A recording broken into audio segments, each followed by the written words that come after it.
OTB Sports Golf Weekly with Now TV. Stream live football action with a Now TV Sky Sports Pass. Your sport on your terms.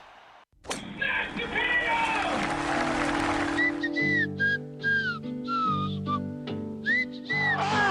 wow! In your life have you seen anything like that?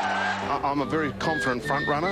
I've caddied for 33 years, 145 wins now, and that's the best win I've ever had. I have no idea what you have. I don't know. How are we going to count all the shots? I can't keep track.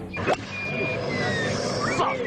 God damn it. I don't think he's pleased. Of course I would. That's a particularly stupid question. It's the Irish Open. Of course I want to play at the weekend.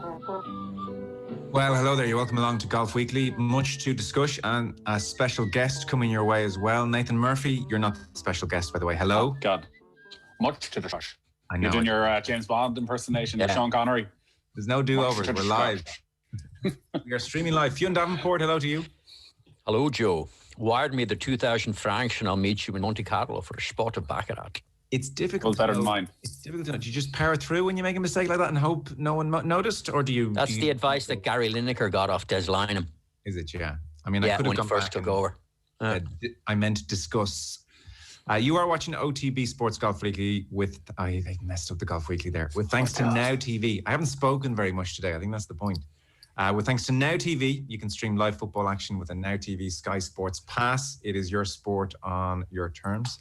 Very happy to say we have a special guest. We've nagged him at this quiet-ish time for golf as we kind of gear up again slowly towards the Masters to come on and chat all things golf.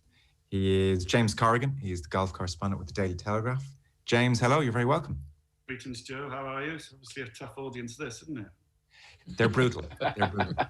Watch your pronunciations of words and you'll be fine. And geography. Make sure you get geography right. Yeah. James, it struck me you are one of the kind of few golf correspondents I feel we have left. They're kind of a dying breed increasingly. Yeah, we are an endangered species. I think I know how the last dodo felt, actually. There's not many of us left. There's not many of us doing it, what I'd say full-time. I do a bit of football and rugby. Derek Lawrenson on the Mail does solely golf. And then, a lot of the other papers now, national newspapers, just have somebody who does golf, and they do it well. But, in the old days, not even that long ago, 20 years ago, 15 years ago, they were all dedicated golf writers. So, yeah, it's alarming times, but, it probably sums up the industry as a whole, I'd say. Okay. And is the sense that, the golf correspondent, those days are gone? Like when you go... long time ahead, the Daily Telegraph, I suspect, won't have a dedicated golf person, or will they? It's a difficult one because the Daily Telegraph, I think, will be one, maybe the last, because we make good money off it with commercial as well. Right. And I suppose of all the golf papers, if you go into the golf clubs around Britain, the Daily Telegraph is the paper that you'll see the most. So, we might be the last one to hang on, but, time I'm dead, which may not be too long, but I don't think there'll be much after that now. And how much of this, James, is the sort of chicken and egg? Like, do you feel there is a less interest in general amongst the public in golf? That means it's fair enough for a lot of these newspapers to take a step back and have a part-time golf correspondent or someone who turns up to the big tournaments? Or actually, is it that, people aren't seeing golf anymore, so, how can they be interested? I think it's the whole thing. I think it's, it's something to do with the decline of newspapers anyway and the decline of finances. Golf is a very expensive game to cover. It's not like football when you're just in your car charging your 45p a mile to get to Anfield or somewhere. This is, you're going across the world and more and more of golf, obviously more and more of our players, Rory and co, are based in America. So you're spending a lot of time in America and, you're spending a lot of money. I think golf's in a really good position at the moment. Maybe not golf writing, but golf in itself is in a really good position. I think we've got some great young stars. There's more people playing golf. The participation levels are back up. I think, it's a horrible thing to say, but COVID-19 has been good for golf. I think it's done more as a marketing device than the powers that be ever could, showing the benefits of golf, and it's the official social distance sport, isn't it? That's what it seems to be. So no, I think the interest is there now, and I hope that, as the media gets, its head round, the new era, golf writing will come back. I pray it is, because I think it's one of the great sports to write about. Absolutely. James, what do you make of, well, certainly there's the perception that there's a wall that has grown up between golf writers and the players, where once upon a time it was much easier to be chummy, and people were very chummy. And nowadays, as it is with top paid athletes anyway, is that they're much warier of the media. It's much harder to get one-on-ones. They're not that relationship, that easy relationship that might have existed once upon a time, just isn't there anymore. Yeah, again, I think that's because they don't see each other so much as they used to. People like, if we look at Irish golf writers, people like Dermot Gilleece and Colin Smith and people like that, they saw the Irish golfers more than their wives did. They were literally family almost, and so that's going to put up a wall. That not so much familiarity. There's also so many more PR people now. There's so many PR people. There's more PR people than media by a long chalk. It's probably a 10-1, and they're all advising them what to do and not to do. They're all petrified of what they're saying in front of sponsors. There's all this, but you can still form relationships. I think golf is very lucky in the fact that we have these erudite young men and young women who are, literally industries on their own. They're self-employed. And so they, I think they're very honest. I think you've got someone like Rory, who I think, I've had my falling out with him, but he's such an honest bloke and such an in-depth and intelligent boy as well. I think we are very, very lucky still. Well, what was your falling out with Rory? I hadn't realised. Oh, no, it was, I did an interview with him a couple of years ago where he told me that he'd had a heart problem, and so I stuck it in the piece. The headline writer went mad, and then it got on the internet. And by the time I'd woken up the next day, it was everybody saying that Rory has heart damage, had 3 hours to live, and all of this. And it's one of those things where we don't write the headlines, and they sort of don't understand. His advisors don't understand that. He said I put it down. And, since then, we don't get as many interviews off him. The newspaper writers don't, and I feel slightly culpable for that. But, hey, I was just doing my job. When did you... only 3 hours to live? When did you first come on the golfing scene, James, and what was it like then? 2004, I think, I became an independent golf writer. I'd done a few tournaments before then. It was different, yeah, because we didn't spend much time in America then. There was still the European tour, was still the one that we followed around. We went everywhere, Spain, Portugal, everywhere. We went to sort of most events around the continent. And I didn't go to the Irish Open last week. I haven't gone to the Scottish Open this week, and I wouldn't even consider that. If you'd told me that 15 years ago, I'd have said, well, of course I'd be there, The Independent didn't have much money in those days. I haven't got much money now, but Dressley didn't have much money in those days. And we sent to the Irish Open, Scottish Open, all of these places. But it's just changed. Everything's just changed. And I'd say the biggest thing is, the Americanization of it, and our top players going over there and basically making their lives over there. So you talk about the new batch out there now is a very likeable bunch. I think, that's at odds with lots of different sports. But post-Tiger's a weird one. Maybe if this generation were coming through at any other time, they'd be a bit more celebrated because they do seem like they've a lot about them. But post-Tiger, it all just feels that bit less exciting. Well, that's the problem, Steve, wasn't it? He transcended the sport, what people say, move the needle, or whatever they say, more than anybody else. And he was the needle. He was the needle, and it's a hell of an act to follow up. You know what I mean? It's like going on after Frank Sinatra, and you haven't got quite as good a voice as he has. You're not going to, they're not going to be tearing the seats out trying to get to you, are they? But I think we are lucky. You see someone like Rory McIlroy, and sorry to bang on about Rory, or the Dechambeau now. It's such a mix of great characters, I think. I think I agree. They suffer a bit in Tiger's shadow, but that's not their fault. That's not fair of them. And it's at the end of the day, it's up to the people who chronicle the sport, to write their stories and make it interesting enough. What do you make of Dechambeau and what he's doing? I think he's fascinating. I do. I just he's that. You can't help but admire him, but you can't help but be scared by what he represents and everything. And that's before you get into his cocky character and his extreme arrogance that I suppose he has to have, as a you know, he is a revolutionary, what he's trying to do with the game. You know, I think it's so, you know, watching the US Open, I'd actually backed him. So I was watching maybe a bit more intently than I would have been, and a bit more pleased than I would have been. But I thought it was absolutely gripping, you know, the way he did it, the way he just ignored everyone, said, I'm going long. And it made total sense when we all, you know, picked up the papers on Monday and Tuesday and read his comments. Well, you know, you lot were wrong, I was right.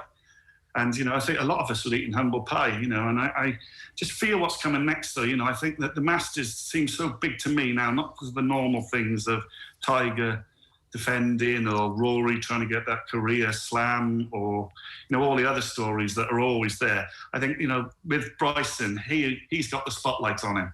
And, you know, when Tiger's there, to get that spotlight of Tiger, that just shows what an interesting kid this is and what he could do. And, you know, and if he goes there, blasts through Augusta like he said he would with his 48-inch driver and just takes it all on and, you know, I don't know, maybe say he got to 20 under and obliterated the rest, you know, Augusta National will be fuming. And then, you know, the whole thing about roll back the ball, you know, this whole debate of the driving distance I think it'll reach ahead, you know, and I think, you know, we could be at a crossroads for golf, a very, you know, probably the most important crossroads for half a century or more.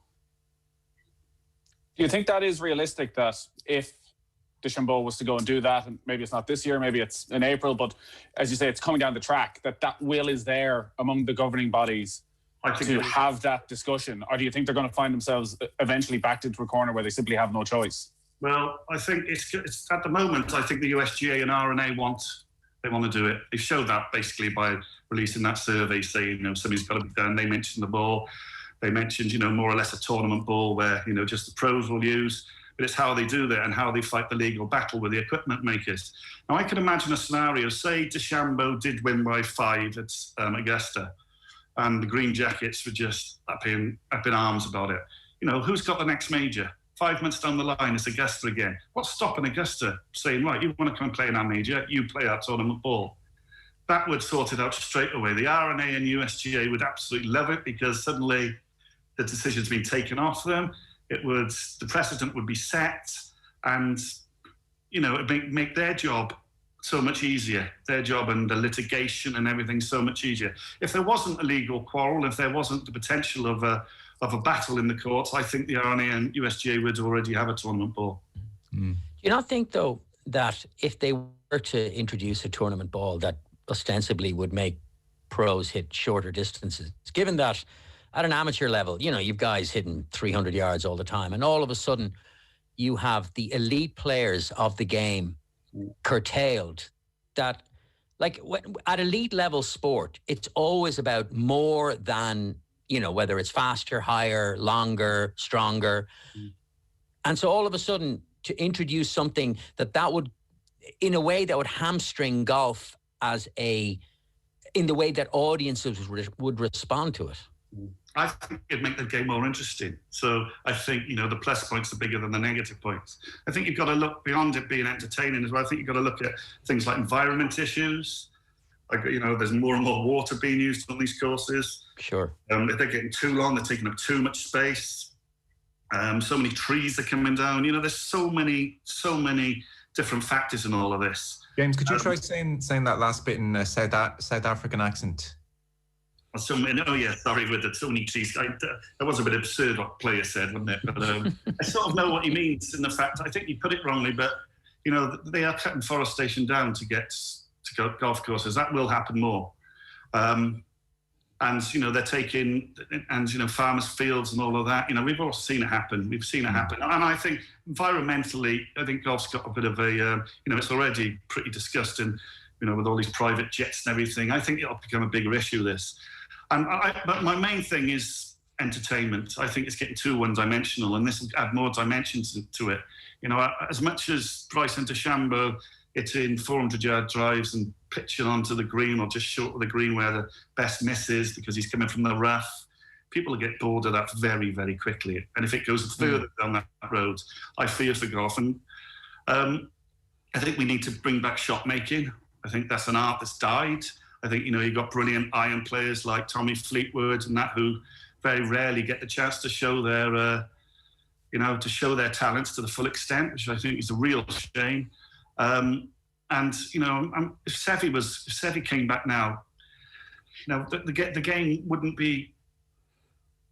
It used to be designed for somebody with that creative mind and that vision and that imagination. Now it doesn't require that. And I think the courses aren't fit for purpose. Augusta has just turned into now a bomb and gouge course, which I find just disgusting. The fact that they had to put rough there and get the greens, their only defence is getting the greens running stupidly quick. No, that's not what it was designed for.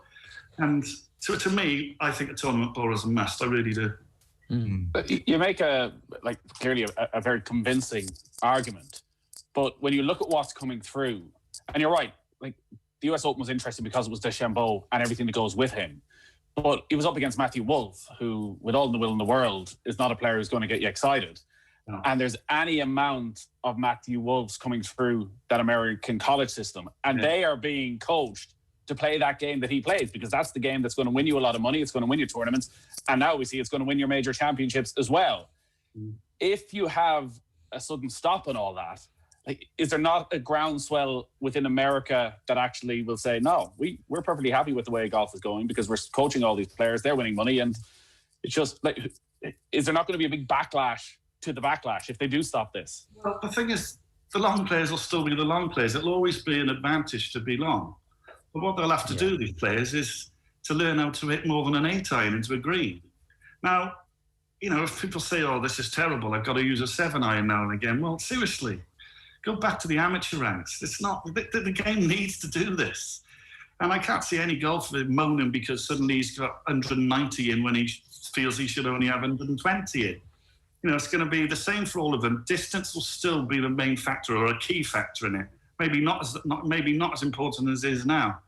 And no, I don't really, because people just follow trends, don't they? And it'll happen quickly. These are adaptable golfers. If Dechambeau suddenly has to go out and learn again to play a 6-iron with fades, soft landing, he'll do it because he's driven and he wants to be the best he can be. And these boys can do it anyway, and it'll just change their training, and it'll just change their what they have to build towards. And I think it could be the making of them. I think it'd be a much more enjoyable game for them to play as well. Rory always says that art was still conquer brute force, but I think the US Open maybe made him think again. He seemed almost bemused afterwards. Yeah, I was listening to. Sorry, Fionn, I was just going to throw in. I was listening to Jeff Ogilvy speaking in the last week or so, and ostensibly he was making the point that the answer to Tiger, if we're using Tiger proofing as maybe a jump-off point for the distance discussion, but the answer to Tiger was to make the courses longer. And you've pointed out, even just for environmental reasons, why that's not viable in the long term. And we've kind of reached the pinch point now where it's just not possible. He was saying, though, actually that was the wrong solution.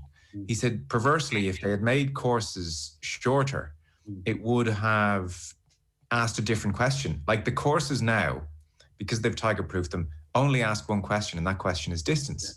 He said, for instance, imagine you put a bunch of the world's best golfers on a really, really, really short, fiery golf course. Yeah, for the first week, they'd all try and drive the green every hole. That's what they would try and do. But he goes, give it 6-7 months, you'd see an array of different approaches.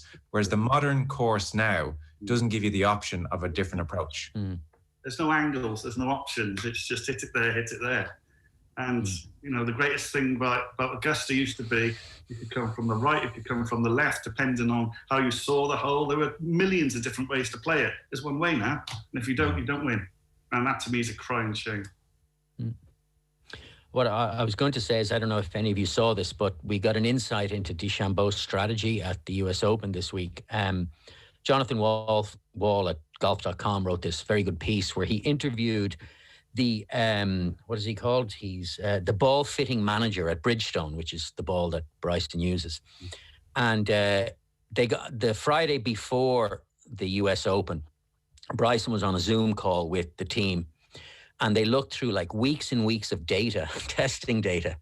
And what they found was really kind of interesting. I mean, obviously players look at a range of data all the time anyway, like from TrackMan to other things. But so what they did is the analysis was on with like this super fast club head speed that he has, and he reckoned that he could generate all this spin. It was all about spin control. And so the guy was saying, if he normally generates 10,000 RPMs with a pitching wedge from a clean lie and knows a flyer will knock the spin down to 7,000 RPMs, he's able to calculate how much longer he'll hit in that situation. And then kind of the instructive point was that a lot of players are guessing a lot with the flyer, but not Bryson. So he really tried to make this into a science. He was like, no. Let's actually analyze what I can hit or how my ball is going to react on a flyer lie. And so he looked at the clubs that he knew he'd be using. So 8-iron, 9-iron, pitching wedge. So just the spin rates for those 3 clubs. And he was able to strategize an approach that he obviously brought to bear to great success at the US Open. But I thought, so on the one hand, you're thinking, well, Bryson likes this kind of super numbers approach, and that's not surprising at all. But I thought what was surprising was the line, a lot of players are just guessing when they get a flyer. And that part of Dechambeau's approach was like, well, I don't want to guess that. I want to know a specific answer. And, in and of itself, it might seem like a small and perhaps incidental thing, but I think it's really revealing and perhaps instructive of how players are going to approach that kind of strategy in the future. That, sure, Bryson used this strategy for his own benefit, but that other players are going to go, oh, hang on, shit, I should be doing this as well. So, hey, Nike, or hey, Titleist, can you give me all the data on what it's like to hit a flyer lie? Yeah, but who of them is capable of doing that? I don't think Dustin Johnson would be up for that, to tell you the truth. Maybe not. Yeah. But Rory definitely is. Rory's getting more and more like that. You're seeing a completely different scene now with all the strokes gained and all of this new data they have and the new metrics they have to judge their games. But like you said, Bryson's taking it to a new level, and there's going to be more of this. There's not going to be less. Yeah, there's going to be a lot more of it.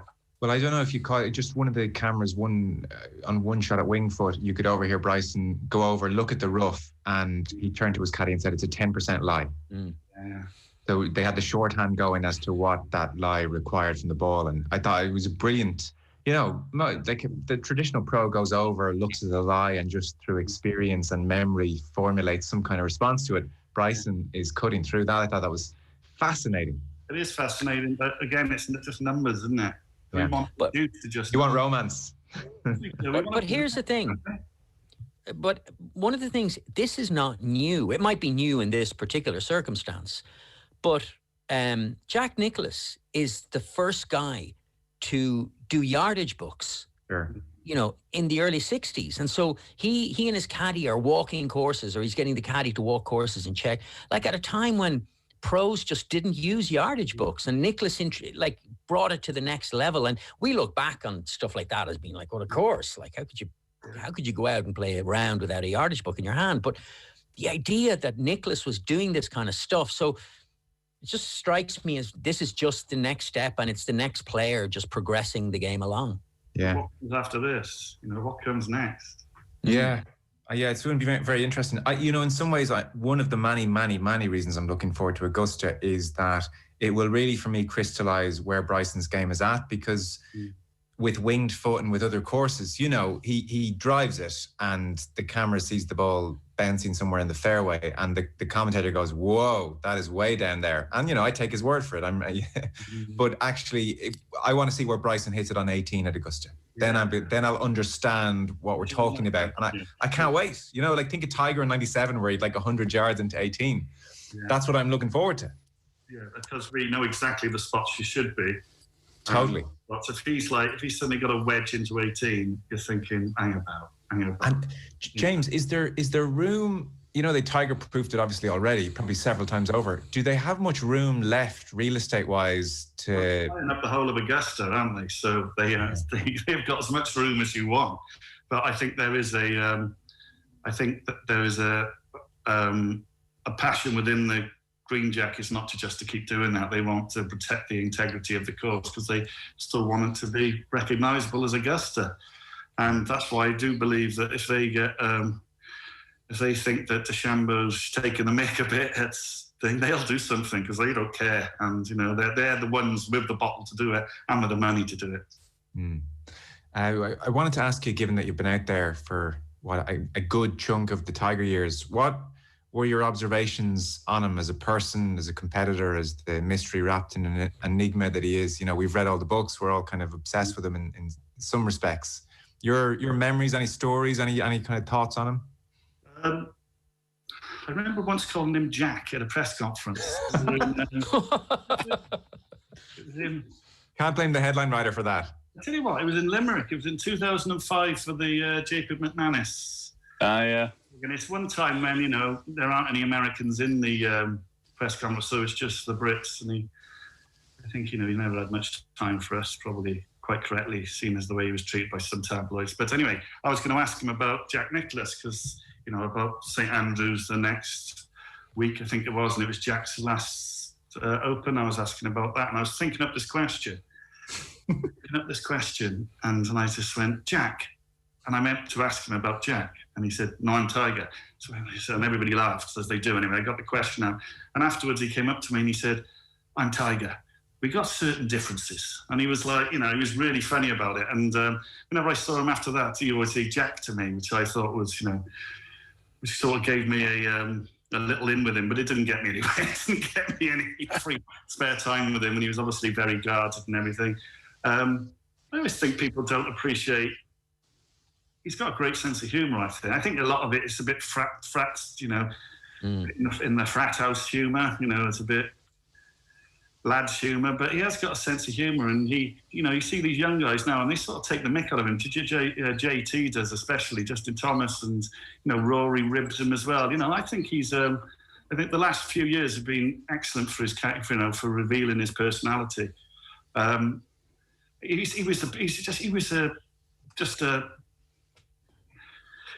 He was the sum of all, you know, of what they made him into. And it wasn't just him who did that, you know. I think all that stuff with his dad and he's bigger than Gandhi. You know, how was any kid going to react to that, especially when, you know, he has all that pressure on him, all of that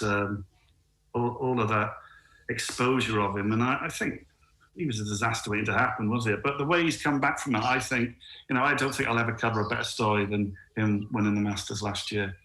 And I think we should have all just put down our laptops, walked out and said, you know, good night. That's enough of golf writing, because that was just incredible. That was just, you know, I never expected it, and I don't think anybody did. You know, some of the players thought he'd come back and win, but, you know, it wasn't just his body, it was his broken psyche and everything. And to me, he's the best sportsman, I'd say, of his generation by a long way. And when you were there last year at Augusta, were you, as seems to be the way, unfortunately, for golf writers, stuck in the media centre when he's knocking in the putt on 18?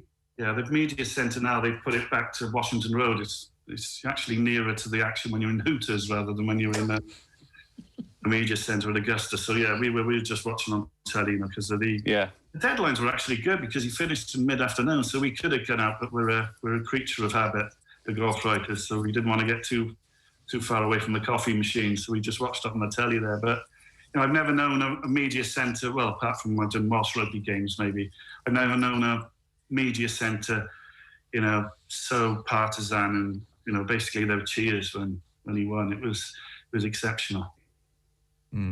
It's a really interesting thing, isn't it? And I'd be in the same camp. You look at Tiger and you see many, many, many human failings that you wouldn't forgive in lots and lots of other people. And yet when he puts on the baseball cap and the red T-shirt and he's on a golf course, geez, I just want him to win. Don't you? I think it's part of, you know that he's the best or one of the best sportsmen of your generation, and you want to glimpse that history. You want to say you were there. There's something in us that say, you know, we want to see this because this is what we'll be telling our grandkids about, you know, or did you watch Tiger Woods? Well, maybe they won't.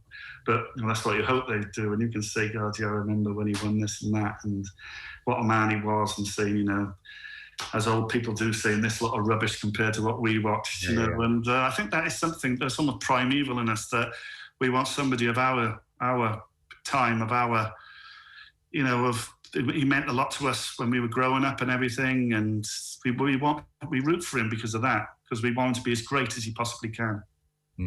Where were you, the last, and you'll say? I was in Hooters next to Augusta. Yeah. on my third bucket of wings. So, yeah. Do you see a genuine change in him? A genuine being the operative word, because you talked about his psyche there, and that's really difficult terrain for us to talk about with any authority. But even when he won at Augusta, it was notable that the likes of, I remember McIlroy, I think, said it, and like a couple of other Nike athletes may have said it, but they all, a few of them referred to, people don't realize how low you got. Yeah. That was a thing. People don't realize. He does seem changed in so much as you can say that. Yeah, well, I think, with him, he always said winning changes everything. In a way, it was, because it doesn't, does it? We know it doesn't. But with him, it seems to. And, but, it was, he couldn't walk, and just to be able to walk again, and it sounds naff, and people sort of rolled their eyes when he said it, but just be able to go and play football with his kid in the out in the back garden or whatever he has, this back 55 acres, that was a big thing to him. So in the way the golf was, as he said, it was just gravy, that was just the topping. But I think it did change him. I think he was thankful, and before he wasn't thankful. I think this gave him a sense of his, not his own mortality, but his own frailty. And he never thought he was frail, and then he found out he was, and, he worked through it. And, now he's almost like a mentor to some of these young players. Like Tiger would never have done that before. Tiger hated everyone. Now you see him, and he's pals with them all, and they do call him a mentor. He was on when Dechambeau came out. Tiger saw something different in him straight away, and he just started playing practice round after practice round, and while he was obviously pumping Dechambeau for the edge and what might come next, because he saw the vision of this bloke. He also helped Dechambeau. Dechambeau says, Tiger did a lot for him. And, I think that's tremendous, that if he is imparting some of that wisdom, finally doing that, and it's happened over the last 5 years maybe, that's a great thing for his sport. And I think, we're lucky. We didn't want to have bad. If Tiger had just gone out, if he'd never played again after 2013, and all of the, our memories would have been about fire hydrants and cocktail waitresses. That's not what we wanted to think about Tiger. That's not what we want to, when somebody says Tiger Woods, everybody just takes the mick and ridicules him. We want him to be seen as an awe-inspiring athlete. And that's what he is again. And that's why I'm thankful for it. I remember when I was a little kid, and my family and we were living in New York. And my father, who would have been an Irishman of that generation, that was, if he was impressed by anyone, he never showed it. And, had a very kind of attitude to everything. But we had the opportunity to meet Muhammad Ali, and he took me, and I was 11, and he took me. And all I remember two things. One is how tall Muhammad Ali was. And two was the look in my father's face. I've never seen my father before or ever since. The awe, just the sense of admiration, and almost like, I can't remember what he said to him, but it was something to the effect of is that, like, I've been a fan of yours since, whatever, for many, many years. And it was that, I always think, now Muhammad Ali is, obviously one of the most famous people of the 20th century, never mind just sports stars. But I always think, as golf fans, that's it's that point you were making. I'm grateful that we lived in the Tiger era, no matter what, and when we saw greatness. And that, for me, kind of is the thing that'll stay with me when he's gone. Yeah, definitely. It's amazing what it can do to people who think they're hard-bitten blokes, doesn't it? I think the story about Joe DiMaggio and Marilyn Monroe, and she'd gone off to do a concert for the troops, and she came back, and Joe asked her, he said, what was it like? And Marilyn said, Joe, they all cried for me, and they were blowing hearts at me, and they love me, Joe. You just don't know what it's like, Joe. You don't. He says, I do, Marilyn. I do. Yeah, that's a great story. It sums it up of what Tiger means to a lot of us, and warts and all. And Christ, there were some warts, but the pleasure he's given us, and like it's almost, you're almost there touching greatness, aren't you, yourself, just by watching him. He's been a joy to behold, really. Yeah. Where are you on Rory? Rory, I'm with everybody. I'm just dying for him to get over that line again. I'm starting to have concerns, I got to admit. I'm starting to have real concerns because it's a self-perpetuating thing now, isn't it? And I don't like it when it goes like that. I tell you what, I wrote, when he had the baby, we all wrote columns about the nappy factor and how this is going to change him as a golfer and, give him the freedom to go and get back on the major trail. And I just look back at that and I think, what a load of rubbish. Do you know what I mean? We're just grasping at anything. We're just grasping at literally mythology now, old wives' tales. So was he, though. So was he. Like, he was more than happy to indulge in it as well. That's where we got with him. And, God, I just, he's got 2 chances now in 5 months. He's got 2 Masters in 5 months. Like, the thing is, he's not playing great. And that's the problem. And I think, I agree with a lot of what McGinley says about Rory. Whatever McGinley says, I tend to agree with anyway, just because it's easier, isn't it? But with Rory, I think he's bang on. He's always think he's better when Rory's got a point to prove, when he has his pointy elbows, as Paul puts it. I think he's got to get a bit nasty, and I'm not sure that's going to happen in the next few years. Because fair enough, he's loving life, and why shouldn't he? But I hate to use the word hunger, and desire, but he'll say it's there. Of course he will, and he'll try and he'll want it to be there, but is it there? And maybe it's not his fault at the moment if it isn't. Hard to think of an athlete of that level who's more balanced, it seems, in his life than Rory McIlroy, who can go out, who can compete at a very high level, but also seems to know what's actually important for the ordinary person, which is that compatible with being the great sports person. Because, you think of them and who did it. They always said Jack Nicklaus did it.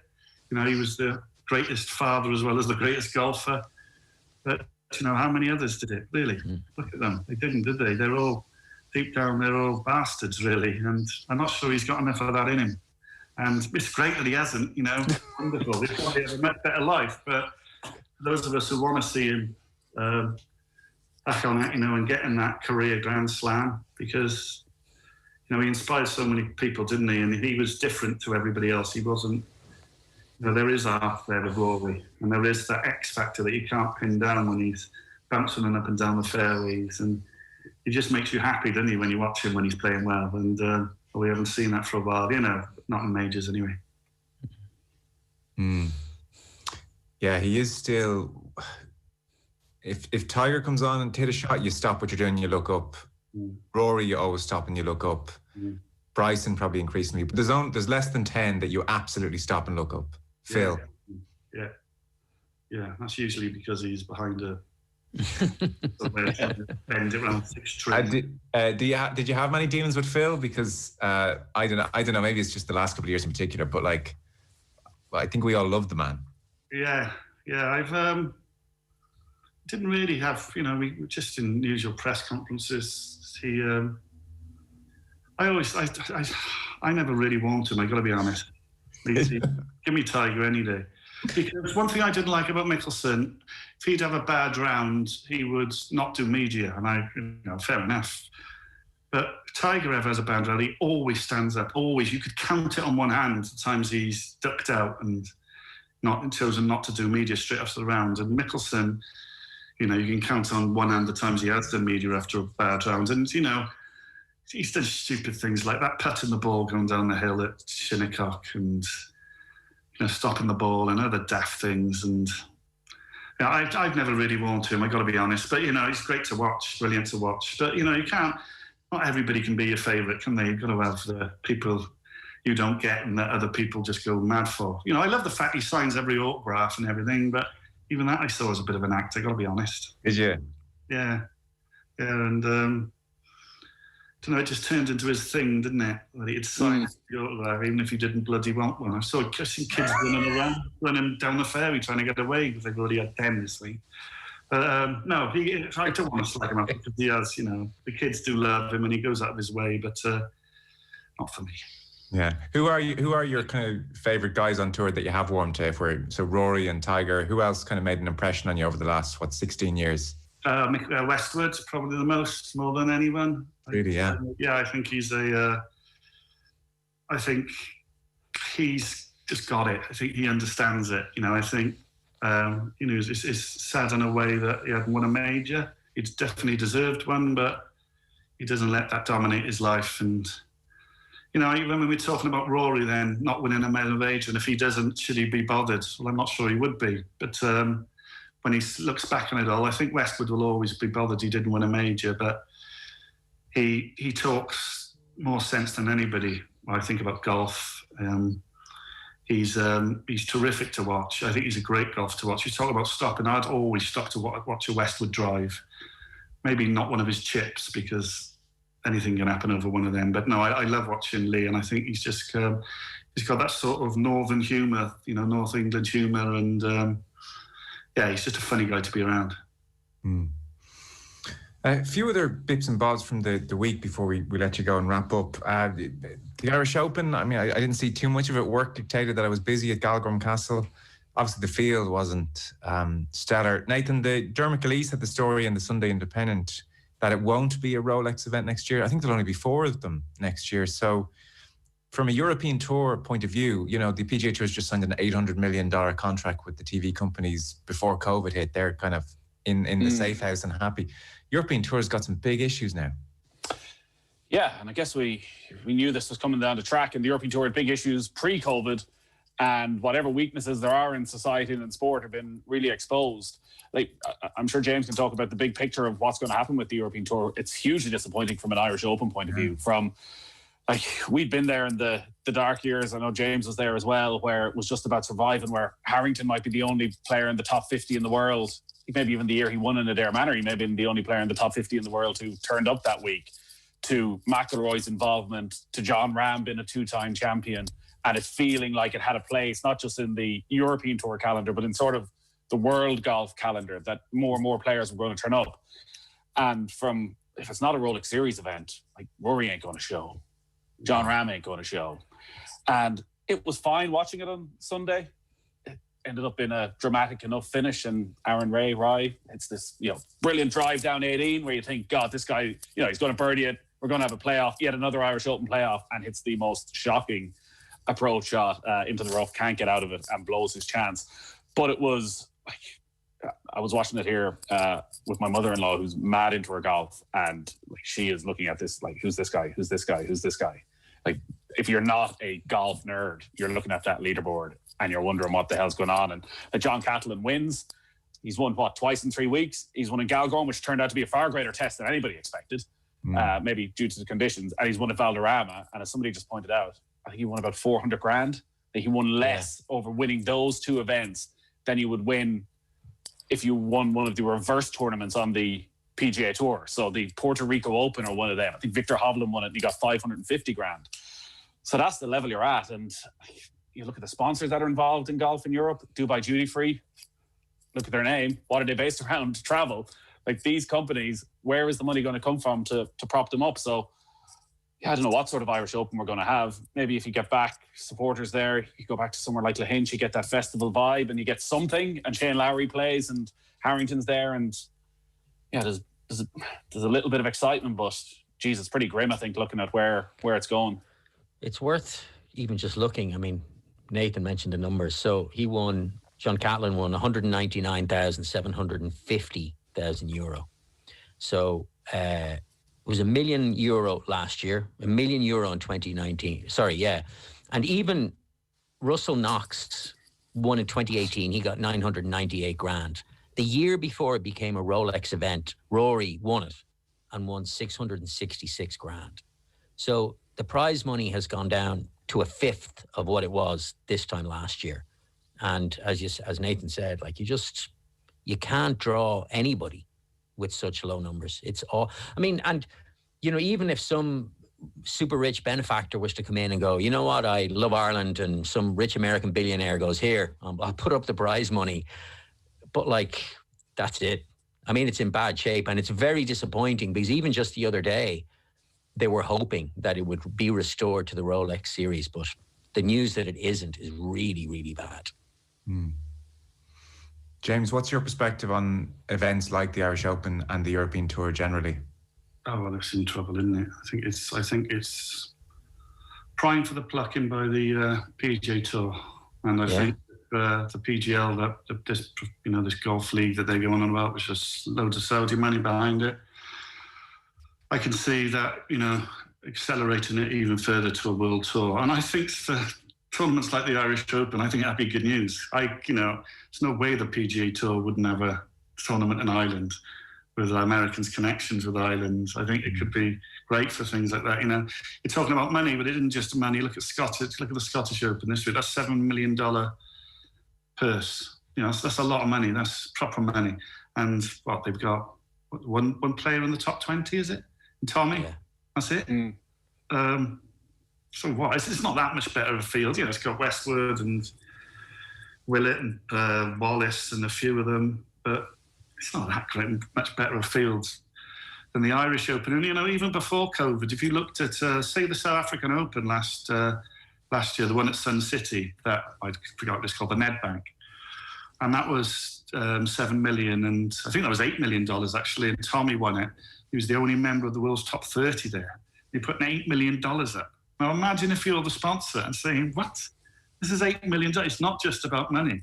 It's about the PGA Tour is the place to be because of the ranking points, because of it's just so much easier to be there because of the travelling. Travelling's going to be more and more of a factor in these in these players' considerations from now. It's going to get more and more important because of what we're going for at the moment. So I can only see a world tour being beneficial to the European Tour. I think it's the only chance of survival unless it somehow jumps in bed with the Saudis and the PGA, which should be a pretty sickening scenario as far as I'm concerned. So, the European Tour's in trouble, big time. But it has got this get out that, and I'm sure the PGA Tour would be well up for gobbling it up and seeing what happens then. And then golf would be, in a really interesting position. And maybe that's what it needs. Maybe, it needs to go down that route. Last time the prize money or the winner's prize in the Irish Open was that low was 1997 when Colin Montgomery won €160,000 at Druids Glen. I think James makes a good point as well about, and maybe I'm over egging the money side of it, because I know if Peter Lowry was here, who's usually here with us, James, he would have had a big issue with the Rolex Series events that the European Tour were throwing all this money at these 7 events. And as you say, they still weren't getting the stars for a lot of them. They were getting, 3 or 4 of them for each one, but you never got them all together. Maybe at Wentworth you might. So what was actually the point of investing all this when it's also ruling out your run-of-the-mill sort of journeyman golfer who's looking to make that breakthrough? His opportunities have been denied by these tournaments. Yeah, I agree. I think that's perfect. I think, they actually tried to compete with the PGA Tour, and it just needed to exist alongside it. That's what they needed to do. And they had to go at it. They had a crack at it, and the perfect storm arrived, didn't it, in COVID? And now they're knackered, I think. It sure did. I mean, the one bit of hope you might have for the Irish Open is if you have Rory, you kind of have a tournament, and you throw in Harrington next year, Ryder Cup captain, and Shane Lowry, major winner in obviously the very recent past, So it might be back to Rory, can you save us again for a couple of years territory. Fionn, you had something on Trump and his golf? And money, yeah. So obviously the big news before the debate last week was that New York Times revelations, so that they did a deep dive into his tax affairs for the last 20 odd years. And the only part I pulled out in all of this was to do with golf. So it was interesting. It's looking at, obviously Trump has always loved golf, and before The Apprentice, so he's had money in 2 tranches of his life. So his father gave him a ton of money, like 300 odd million in the 80s, I think, or thereabouts, that he used to invest, and he built Trump Tower and all the rest. And then the second tranche of money that he got was on the back of The Apprentice, which started in 2004, and that I didn't realize this, that he had serious points in. So he earned in excess of $400 million from The Apprentice, which is not an insubstantial amount of money. Before The Apprentice started, he owned 2 golf courses and was in development for 2 others. With the money, or it seems, judging from this, by the end of 2015, he had 15 golf courses. So he invested a huge amount of money. And what was interesting is that the biggest one by far that he owns is Doral. He bought it for $150 million in 2012, and in the 6 years after that, he he has lost a total of $162 million, despite pumping 213 million quid into it. So his overseas, so he obviously owns Doonbeg. He also owns Aberdeen and Turnberry. They have reported a combined loss of $63 million. So overall, when you take all of the golf courses that he owns, he has reported losses since 2000 of $315 million. So, like, it's a picture that's very much at odds with Trump, the man who has really become kind of, maybe not, he's so kind of in golf. Golf is bleeding him dry. And, I mean, it must be troubling. I mean, obviously we're talking about golf rather than finances, or general finances. But like, a lot of these loans that he has are coming due in the next couple of years. And, there's nothing to suggest that his fortunes with these golf clubs are going to turn around at all in the next while, so that he's just going to continue to bleed money, which suspects that even though anything, and I haven't visited a Trump course, I haven't been to Doonbeg since he bought it, I have not been to Turnberry, but anything I've heard anecdotally is that the improvements or additions he's made to some of these golf courses are actually really, really good. Or certainly he's hired people that have done really good stuff. But man, it's costing him a ton of money. Like, this guy is broke because of golf. It's a great point you make, Fionn, isn't it? It's just sad that this guy who has invested so much in the game we love, who's absolutely, he doesn't need to do this. He's taken time out and spent the money, and he's just not getting the reward he deserves. Yeah, absolutely. I'm sad. Laugh, wouldn't you? Yeah, well, I mean, but it is, I mean, when you read the when you read the fullness of that New York Times report, it's really unbelievable, just in terms of, one is the amount of debt that he has and how much of that overall debt is locked into these 15 golf courses, and I mean, what did he buy? He bought, I could be wrong, he bought Doonbeg, I think, for, was it 12 million, or wasn't that much? I mean, it was a lot of money to us, but like in the greater scheme of things, it wasn't like an astronomical fortune. But like, the fact that he's losing so much money, even on places like Doral, which hosts a PGA tournament, which is, in Miami, which is in the heart of golf land. I just find that, I have to say, I was quite surprised that his losses have been so monumental. And, I couldn't contain a smile, but, God, why did they let him get Turnberry, James? Lovely Turnberry, my God. I remember when I actually broke that story. I haven't broken many stories, but that's one of the ones that I did, because he did it through Chubby Chandler was his middleman for the deal, and they were, at the time, there were people wailing. But I think if I've been up to Turnberry, and Turnberry's going to be there a lot longer than Trump will, Yeah. And Turnberry, the job they've done on Turnberry is nothing short of incredible. So I've heard.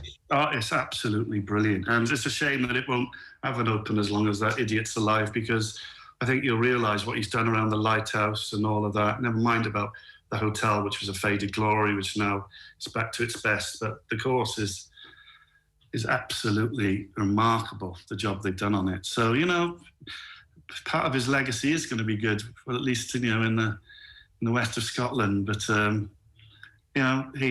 I was always told that it was never Trump's money going into these courses. And, I was told that by quite a few people, which sort of makes you think. But, it's been a weird one, Trump and golf, isn't it? It's been a really weird one. Yeah, really weird. Is Turnberry, in the way that St Andrews might be, could Joe Public pay a ton of money and go play there, or what's the deal? Yeah, but it would be a ton of money. A literal ton of money. Right. And a £50 notes. Yeah, you can just turn up and play. Yeah, right, okay. Trump wouldn't turn anybody's money down. I think we're realising that now, aren't we? So listen, it's been great having you with us. I know I've kept you longer than I said we would. You're gearing up for Augusta. Ultimately, you're going to make your way out there, planes, trains, and automobiles. Yeah, it's going to be a bit of circuitous journey to get there, but we're going to try our best, trying to get a loophole, because you're not allowed to travel from the UK or indeed from Ireland or from anywhere in Europe to the US. But if you haven't spent 14 days in Europe or the UK or Ireland, then you can. So it might be going through a strange country to get there, but we'll find out. I'd love to be there, just because, like I said, I think it's a biggie with Bryson. Who's going to win? Well, I think Dechambeau will, I've got to be honest. I've just got this feeling that he's going to, based on that evidence of what we saw at Wingfoot, if he goes in with a game plan like that, if he works it out as well as he worked that one out, I can't see past him, really. I don't think Dustin's probably up there, but I'm not a great fan of Dustin in the majors. I think if somebody plays well, he's going to get beaten. And who else is playing great? Justin Thomas, I don't really think really suits Augusta. Rory's not there at the moment. Tiger, well, that's not going to happen. So, yeah, I think... John Rahm? John Rahm could do it, yeah. John Rahm, he contested in it last year. Yeah, he would be probably the one up there, I'd say. And maybe Europe's great hope of running this, ending this great American streak they're on. Well, listen, enjoy it. Let's just check in a couple of months' time, maybe December, and look back on it all. But it's been great having you with us. James Corrigan from the Daily Telegraph. Real pleasure. Thanks so much, James. Really appreciate it. Thank you, Nathan. Cheers, Fionn. Cheers, James. Cheers, James.